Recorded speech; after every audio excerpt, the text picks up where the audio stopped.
December 22nd, 2025, Buddha Dhamma, Chapter 9, 9.3, page 929, Divine Beings, or in Pali, Devata. Now, the word Deva or Devata encompasses all divine beings, including Brahma gods. Divine beings are classified or categorized into three groups. The first group, Devatas or Devas of central sphere, those who being attached to sensuality, the abodes of beings that are sometimes referred to as the sixth heaven, connected to sensuality. Sakhamavachara Saga, the realm of the four great kings. Saku Maharachika, the realm of the 33 gods. Dawatimsa, the realm of the Yama gods. Yama, the realm of the contented gods. Tupsika, the realm of the gods who rejoice in their own creation. Nimmanarati, the realm of gods who are the Lord over the creations of other. Paranimitta Vasavati. The second category classification of divine beings is divine beings of the fine material plane. Rupa Brahmas, of which there are 16 levels. And finally, the third category classification of divine beings are the formless planes, Arupa Brahmas. Divine beings 9.3, human beings and divine beings. Most of the material in the preceding sections on miracle and psychic powers also applies to the subject of divine beings, devatas. People generally take an interest in divine beings for the practical reasons. They wish and pray for help from divine beings who possess spiritual powers. In the same way as they seek help from others, forms of supernatural powers. The aforementioned principles, especially on the advantages and potential harm of supernatural powers, are therefore relevant to the subject of divine beings. There are, however, some additional matters for consideration. Generally speaking, all forms of divine beings, Devadata or Devatas, up to the highest levels of Brahma gods, are companions in birth, old age, dukkha and death, suffering and death, companions in the rounds of rebirth, samsara vata. It's good to note that they don't talk about reincarnation, it's talk about rebirth, samsara vata.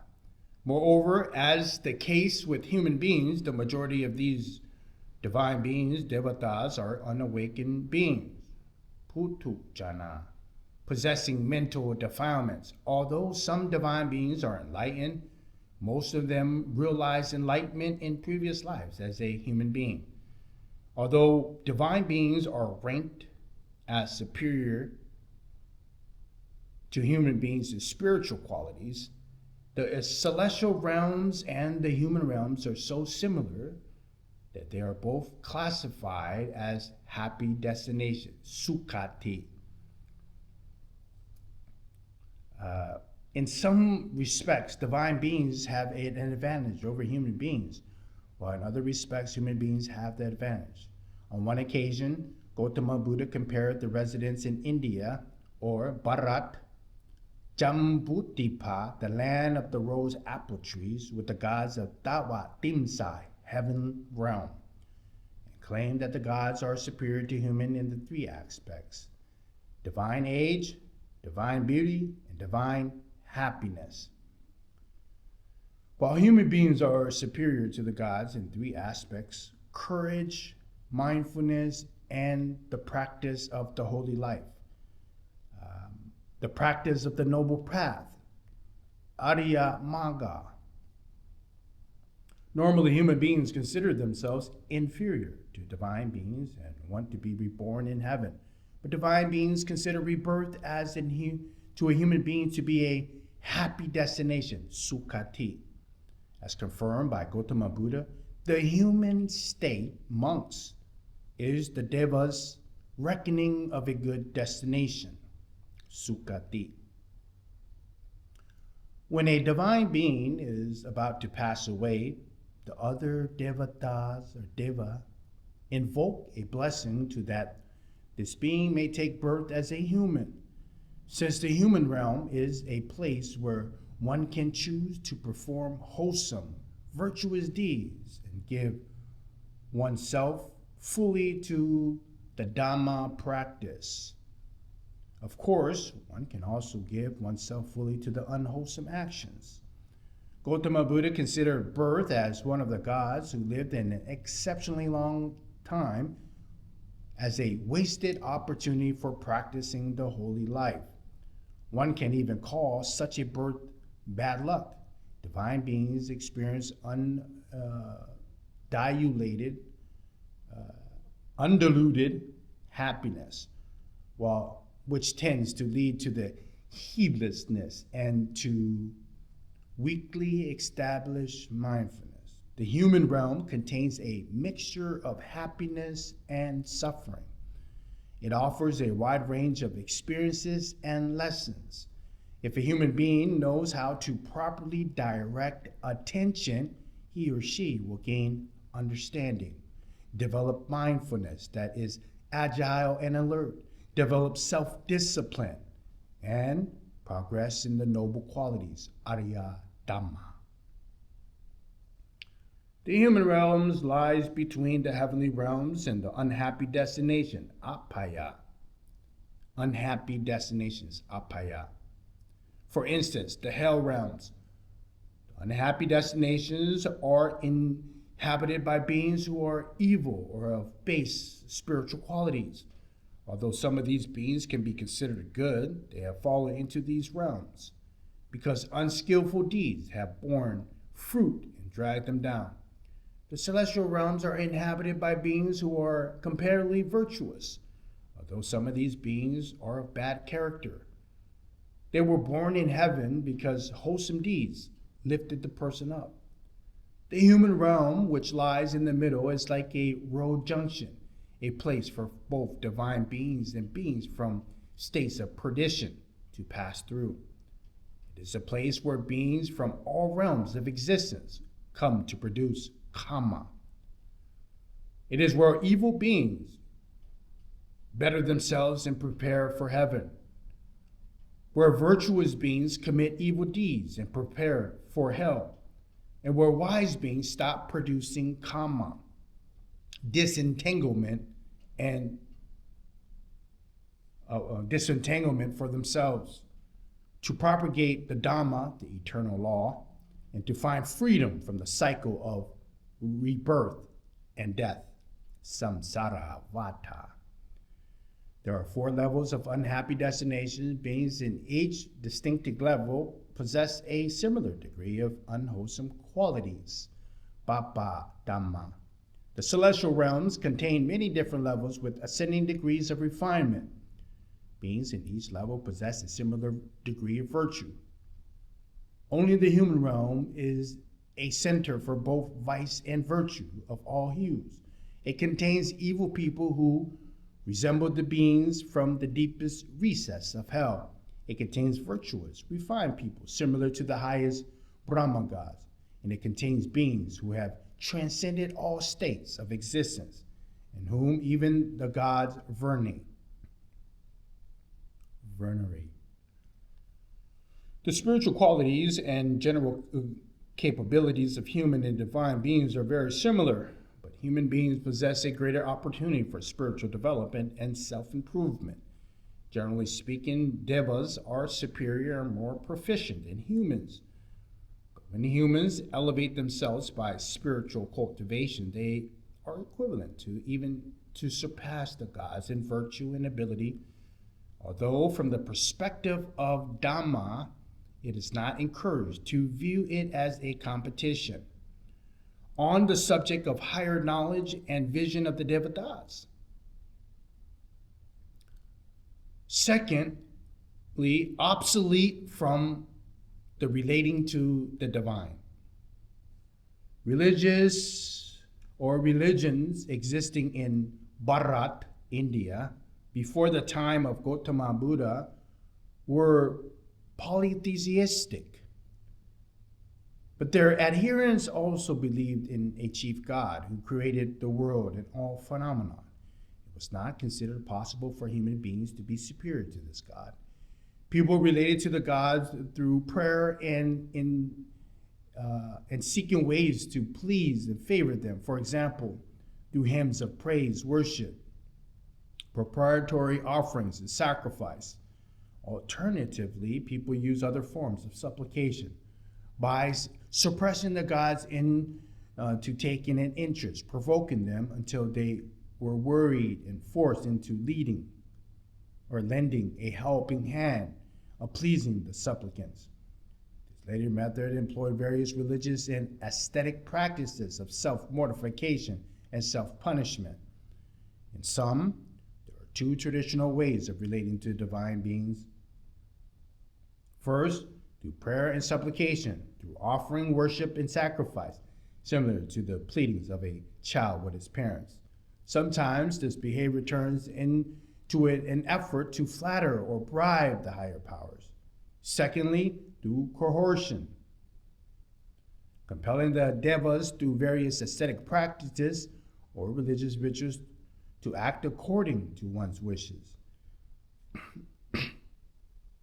This resembles a child who, punching and biting, tries to force his parents to pay attention and satisfy his desire.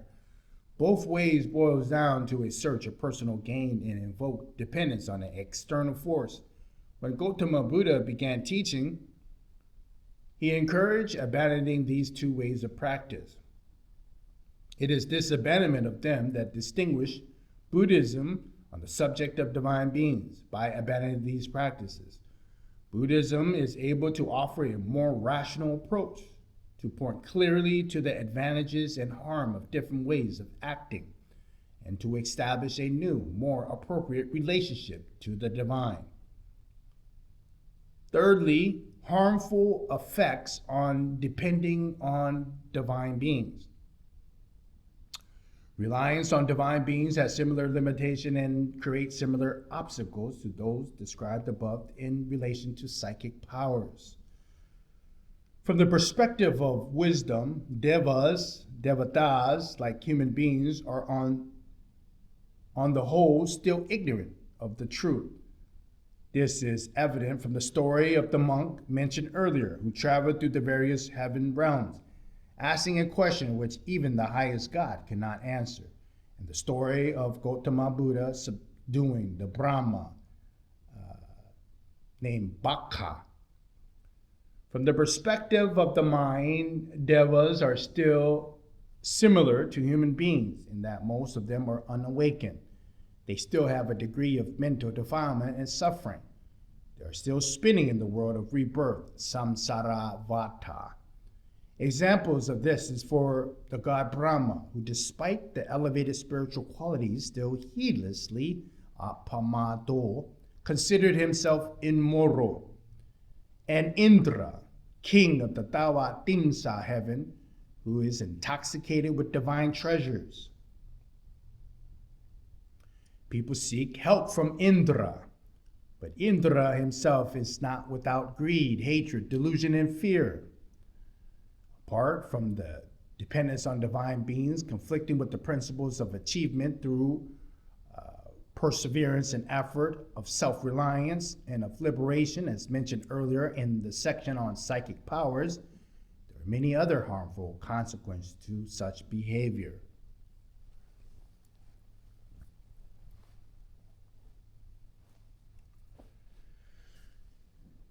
It is not only human beings who are harmed when they give proprietary offerings to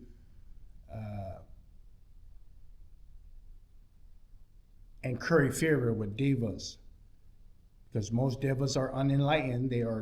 They too suffer harm when they become enamored with praise and attached to offerings, increasingly want more of these things. In this way, both humans and devas becomes preoccupied with worship and the effects of worship, abandoning or neglecting their personal responsibility and falling into carelessness and decline. Some devas, when they become infatuated with offerings and praise, look for ways to increase a sense of obligation and dependence in people. For this end, they may lure people by satisfying some of their wishes so that the people have increased expectations and make more offerings.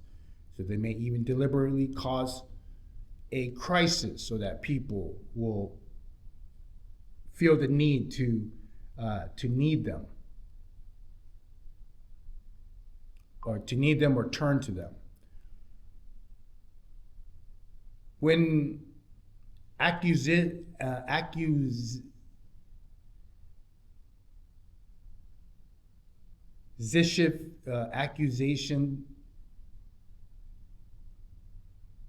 when Devas becomes obsessed with personal gain,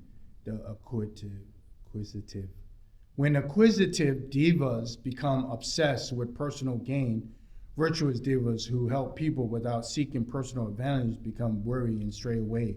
Customarily, devas do not wish to trouble themselves or intervene in affairs of human beings. Good people are then deprived of help of encouragement, as devas keen on personal gain only help when they receive an entreaty or sacrificial gift. More people are then convinced that good deeds do not lead to good results, that it is an evil deeds that leads to good results.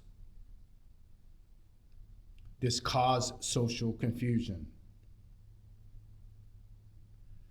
When virtuous devas stray away from this, and this gives even greater opportunity for accusative devas to seek personal advantage. For example, when people make entreaties to a specific deity whom they worship, covetous devas will come and deceive people by pretending to be that specific deity. People will not know better because this matter is beyond their reach of comprehension. The deceitful, impersonating devas will then cause the people to be more fascinated and beguiled by the supernatural. Fourthly, proper relationship to the divine. From these remarks, when we see that those people who receive assistance from divine beings do not need to be good, and to the good people do not necessarily receive assistance from such beings. This is because, for the most part, human beings and devas are unawakened and may practice incorrectly. They then cause well-ordered system in the world to be disturbed and weakened. Following are a few more observations on the subject of proper relationship to the divine beings. First, devas are unable to unilaterally and decisively control human circumstances or to determine the destiny of human beings. Although it's generally understood that devas have superior powers to humans, when humans develop themselves, they are able to equal or surpass the devas, as mentioned earlier. The deciding factor for who is superior lies with an individual's spiritual qualities and effort, which is confirmed by the story in the Jataka tales. Two kings from neighboring kingdoms were preparing for battle. One of the king consulted with a rishi who had psychic powers. This rishi was able to converse with Indra, who informed him that the king's army would be victorious. The king therefore heedlessly let his soldiers rest and entertain themselves. The other king, having heard the prediction of his own defeat, redoubled efforts to strengthen his army.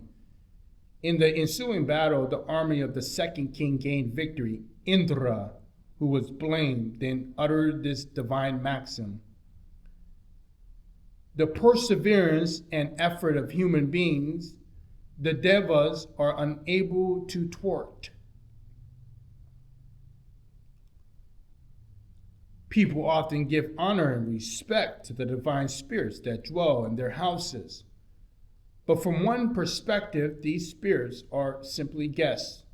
If the owner of the house is very virtuous, for example, he or she is a noble disciple, secure in spiritual qualities, and has progressed from a reliance on faith to steadfast wisdom, the house devatas do not have control over the owner, but rather they must obey and respect him or her. This is illustrated in the story of the Deva who lived in the archway of Antapintika's house. Antapintika did not construct a special dwelling for this Deva. When Antapintika lost his wealth, the Deva came to him and suggested that he stop giving alms. Antapintika considered this advice unrighteously and drove the Deva away. The Deva was unable to find a new residence and thus went to Indra for help. Indra instructed the Deva on how to properly ask for forgiveness from Antapintika. On following the instruction, the Deva was given permission to return to his original dwelling. The accusations made by devas towards a person should not be taken as ultimate criteria for the person's faults or wrongs. Because there are many examples of devas disparaging good people. The Deva mentioned in the story of Antapintika above was referred to as having wrong view or as blind and foolish. This Deva was unhappy that when Gautama Buddha or his disciples visited the house, he would have to descend to the ground. And so when Antapintika became poor, the Deva urged him to stop associating with Gautama Buddha, but his plan came to nothing.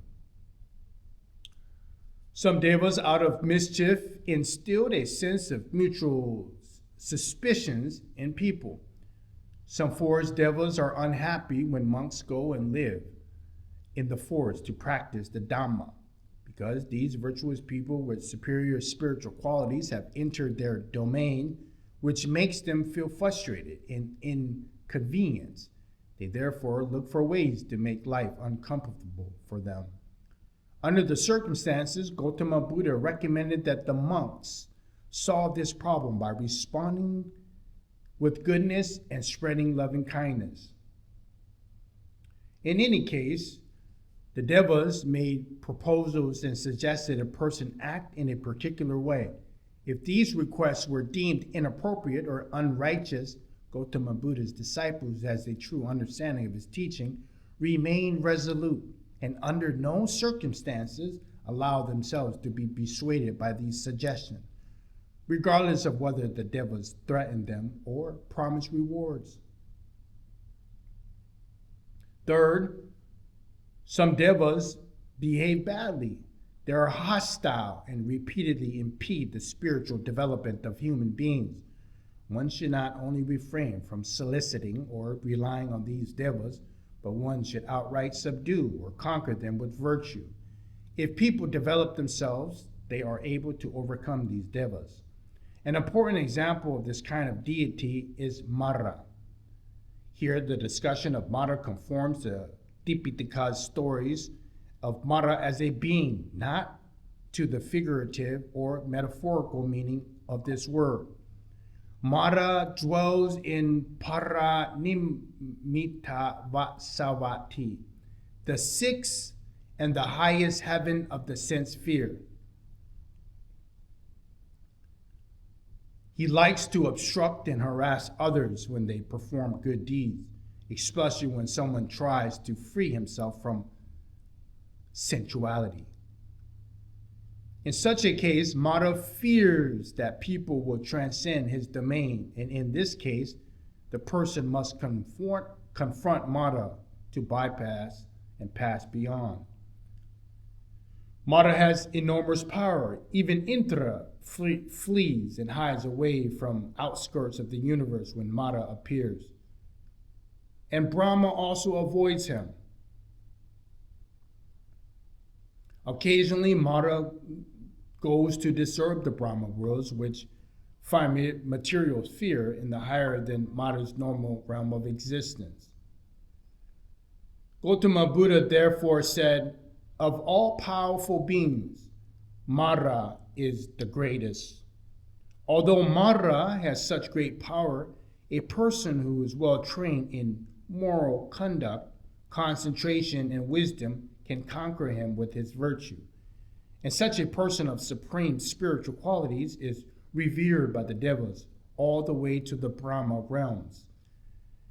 These words are not meant to encourage a feeling of contempt or insensitivity in regard to divine beings, but rather to increase understanding and help establish a proper relationship to them.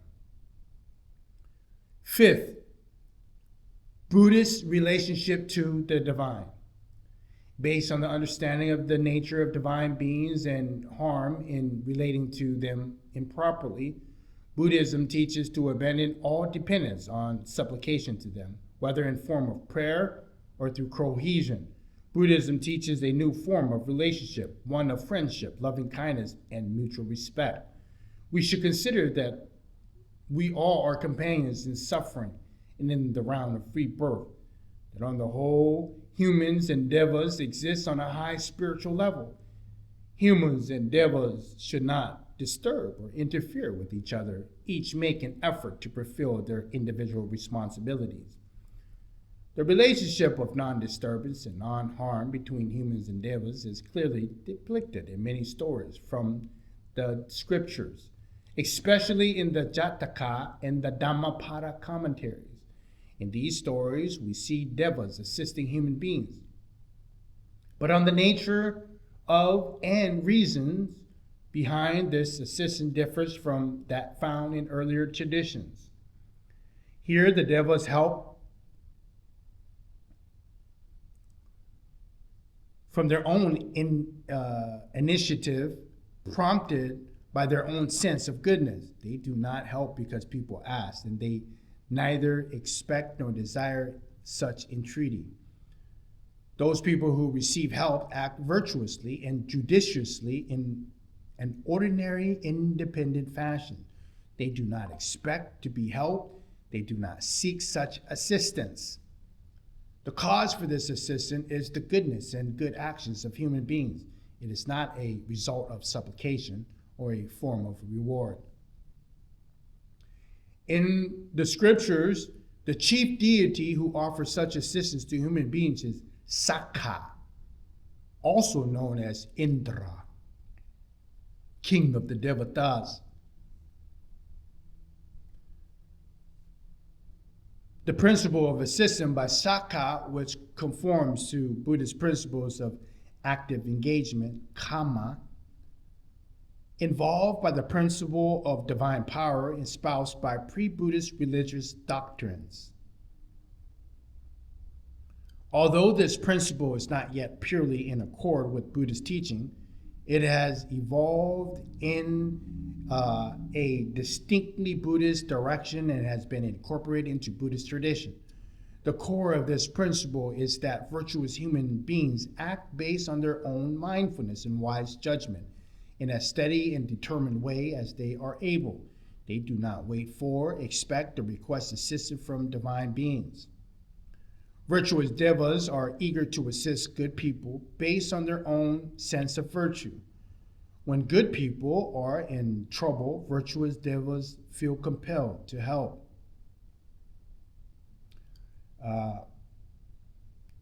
In today's world, it appears that people rely heavily on supplication and prayer.